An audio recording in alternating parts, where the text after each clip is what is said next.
Hi, I'm Reverend Wendy Craig-Purcell here at the Unity Center in San Diego. Thank you so much for watching today. If you'd like to support the work that we do here, please consider making a contribution. Go to our website. It's easy to do. Thank you in advance for that contribution.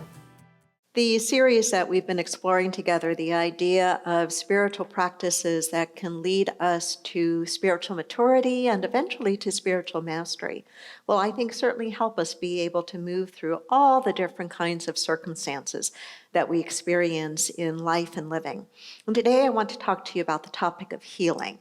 And when I use the word healing, I'm not using it in a narrow sense. I'm using it in a very, very broad sense. Most people, when they think of the word healing, probably what first comes to mind is healing from some sort of physical disease, or maybe healing from an injury, having gotten injured. The body goes through a healing process. Or perhaps even healing after a surgery. If you've ever had a surgery, you know what that process is like. And certainly healing includes all of those things. But it also includes a much broader spectrum. It includes the healing of emotional wounds, of life experiences that are traumatic. It deals with the healing of addictions or practices or beliefs that are destructive to one's well-being. And it's in that context that we're going to take a look at this idea of healing. It's been said, you do not heal alone. The healing of one aids and abets the healing of all. Think about that for a moment. You do not heal alone. The healing of one aids and abets the healing of all.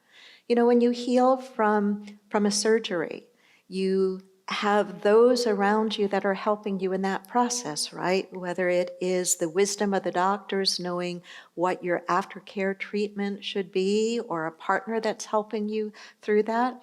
You're healing in one way, it's individual, right? But it really doesn't happen completely alone. There is some sort of network of support around you. Anyone who has ever healed from any kind of addiction, alcoholism, drug abuse, you know that the real healing of that happens in community. You do not heal alone. The healing of one aids and abets the healing of all. So when we heal from whatever it is that is an unhealthy situation, whether it's in the body or in our life affairs, when we heal, that is a source of inspiration to others as well. I think of Myrtle Fillmore, the co-founder of our Unity movement, who healed herself of tuberculosis. She had been diagnosed when she was in her mid-40s. At that time, tuberculosis was a very, very deadly disease, and she was given 2 years to live. And she was determined to do everything she could as a wife and as a mother to not die.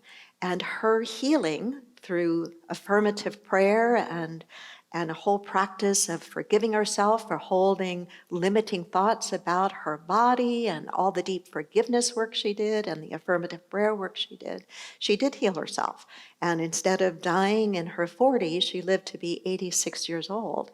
And it is her healing story and how she healed physically that was the starting of what is now a worldwide movement called Unity. So you do not heal alone. The healing of one aids and abets the healing of all.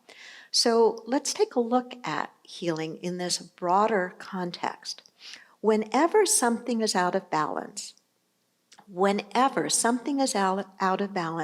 dis-ease, lack of ease, is on its way. Whenever something's out of balance, dis-ease or lack of ease is on its way. Think about if your diet gets out of balance, if you're eating all the things you know you shouldn't be eating, and your diet gets out of balance, you're going to experience dis-ease. The dis-ease may take the form of obesity or some sort of health condition as a result of it, but you will experience dis-ease. If you're spending gets out of balance, if you are spending more than you are bringing in, you're going to experience dis-ease in your financial affairs, right? If you get out of balance in your primary relationship, you may find that the dis-ease that you experience is called divorce, right? So wherever there is imbalance in our life, whether it is in our bodies or it is in some part of our life experience, whenever there is a lack of balance, we are going to be moving into a state of dis-ease. Healing is about restoring balance, and that requires that we find our center. Let me repeat that. Healing is about restoring balance, and that requires that we find our center. Can you remember being a child and being on a seesaw, right? And what happens if one person on that seesaw is very small and slight of build and the other is very heavy? It's out of balance, right? And you have to kind of adjust where you're sitting in order to bring that seesaw into balance. And you can bring it into balance, but have you also, if you think about it, it takes a constant adjustment and juggling to stay in balance. So healing is about restoring balance, and that means finding our center. Now, doesn't that sound like spiritual practice? It sure does to me. Balance is a basic Buddhist teaching. It is referred to as the middle way. The middle way. The Buddha saw that how attachment to pleasure would lead to suffering. But he also saw that a very strict practice of austerities also created suffering. And therefore, he cautioned against being addicted to either extreme, that instead one needed to find the middle path, the middle way. In the book that Paul Ferrini writes, in this chapter, when he's writing about healing, this is what he says about imbalance and how extremes in imbalance lead to suffering. He writes, healing then becomes a journey away from extremes to find the center. Healing then becomes a journey away from extremes to find the center. When we find the center, we stop our reactive thinking and behavior. We get grounded and grow roots. That is how our spiritual practice deepens. It stops being a seeking after something outside of ourselves and becomes a looking within our own hearts and minds. Meditation, the core practice of Buddhism, helps us to get rooted in the here and now. Practices of going into the silence are helpful tools for rebalancing and finding the core of our being. And then he goes on to write how those who live very full and active lives have an even greater need to find and to maintain a sense of balance. And that, I think, takes some practice. I think it takes some trial and error.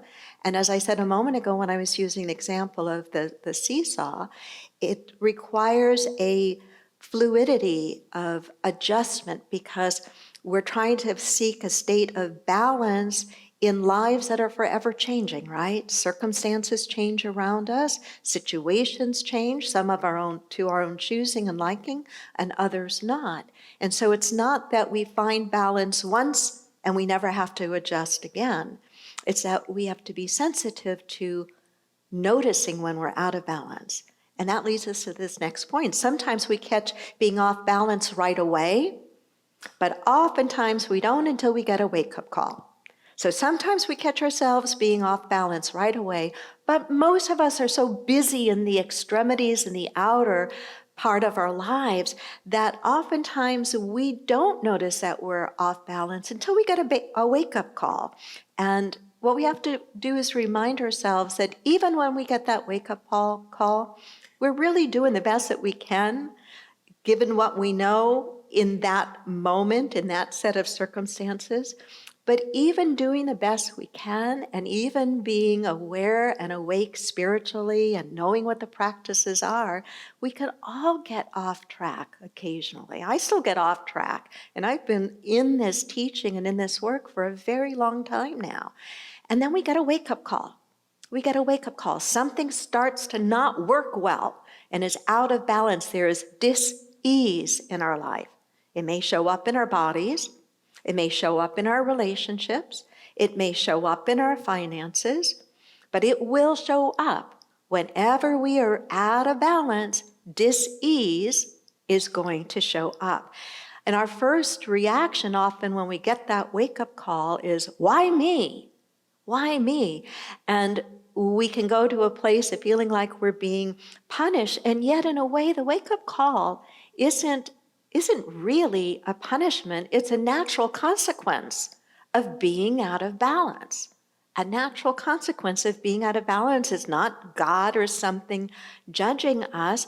It's simply a wake-up call. Some of you may be aware of a practice that is sometimes done by Zen masters teaching students to meditate. And in some meditation practices, the meditations can go on for hours.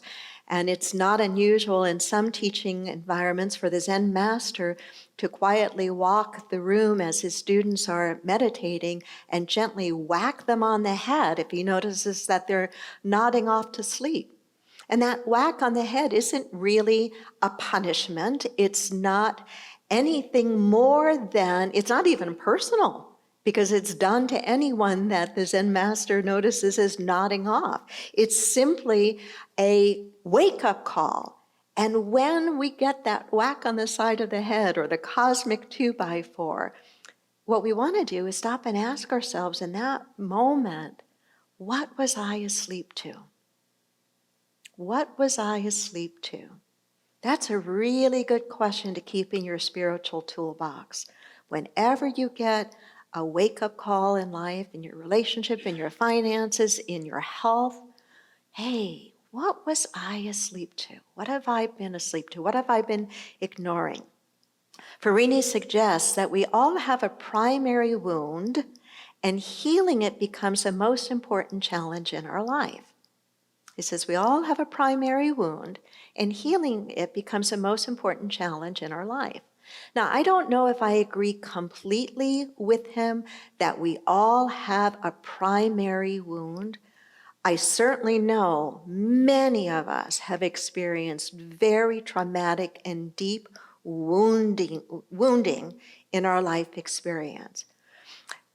That's not true of everyone. And so maybe we don't all have a serious primary wound. You may be listening to this and not relating to that comment or that idea that Farini presents. But what I do think he's absolutely right about is that wherever there is a wound, that if we do not deal with it,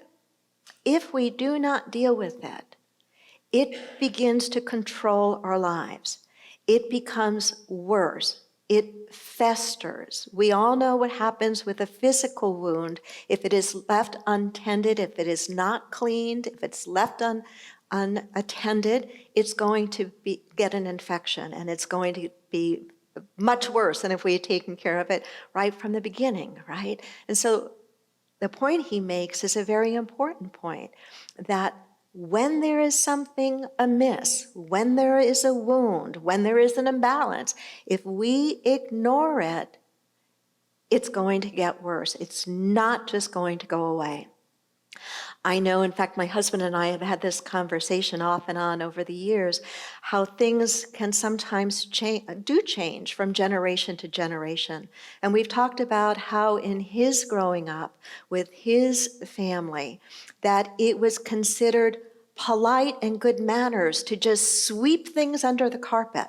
Anything in a family that was unpleasant, you didn't talk about it. You never really dealt with it. You just swept it under the carpet. That doesn't work. That does not produce emotionally healthy, sound, strong, whole individuals. I see an absolute, clear, and undeniable parallel here with the wound of systemic racism in our country. This is a 400-year-old wound, and we haven't dealt with it. We're only now, maybe, and I'm hopeful that the maybe is a certain, that we are willing or being forced to look at it and to deal with it. I think the killing of George Floyd absolutely lanced that 400-year-old wound that has been ignored and has been festering for all of these years. And it is going to take courage, it is taking courage, to look at it deeply individually, but also to look at it collectively as a nation, and to understand what do we need to do. But we can't figure out the what we need to do individually or systemically until we are really willing to look at it and say, it is a thing, it does exist. And the same is true in our lives individually, of anything that has gone out of balance. Wherever there is dis-ease, we have to look at it. And so I want to spend the last few minutes I have in talking about the healing process, what it is. The healing process looks like this, whether we're talking about in our individual lives or in our society. When we experience dis-ease, something is out of balance, we get a wake-up call, and we need to ask ourselves, what have I or what have we been asleep to? So when we get that wake-up call, we know, the first thing, we know that wake-up call comes, it's signaling that something is out of balance, and we need to stop right there and ask ourselves, what have I been asleep to? And then the second is we must summon up the courage and the humility to look deeply.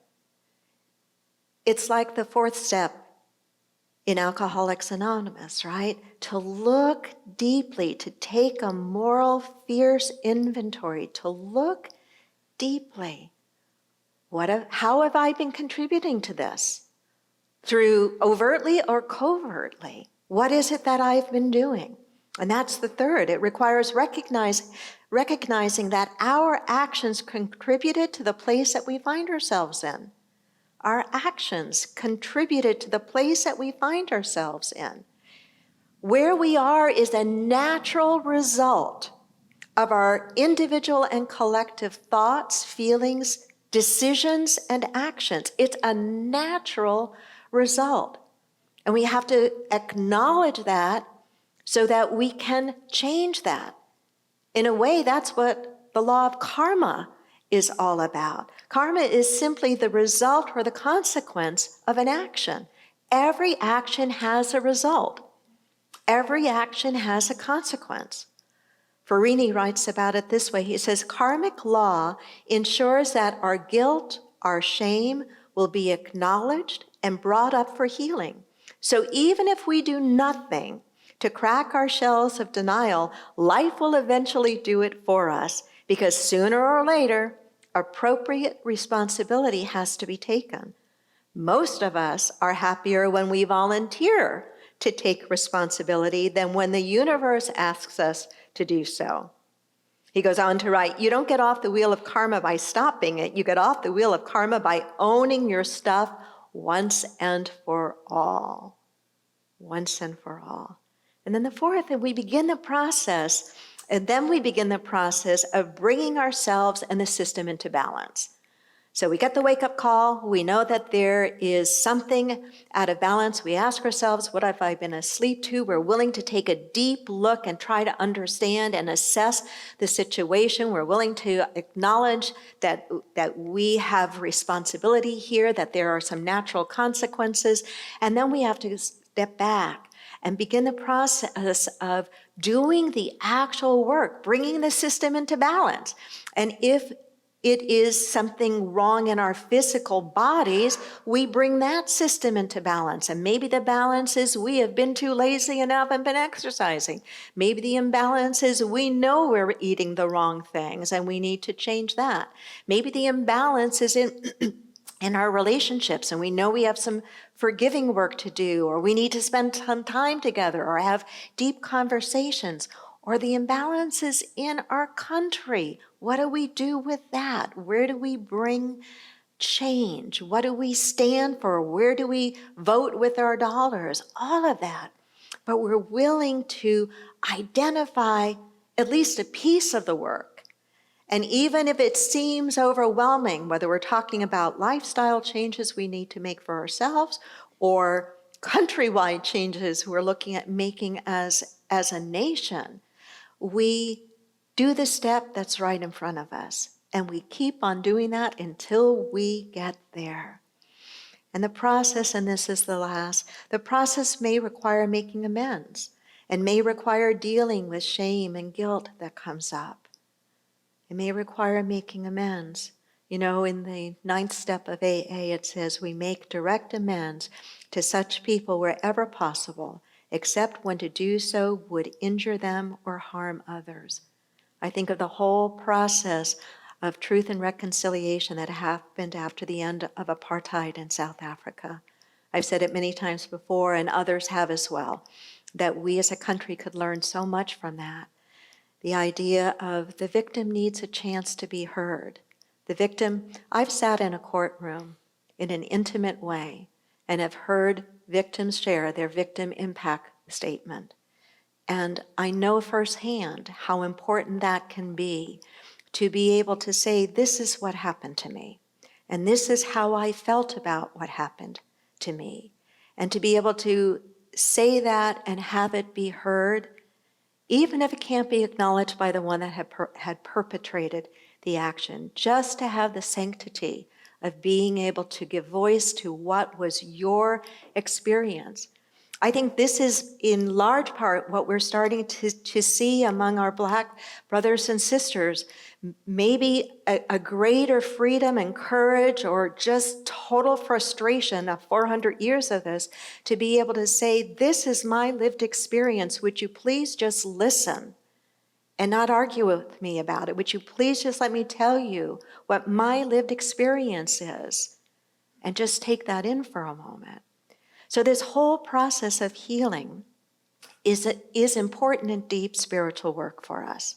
And whether we're talking about healing on an individual, very personal basis, or we're talking about healing in a social, societal setting, the work is essentially still the same. It begins with a wake-up call that is signaling that something's out of balance.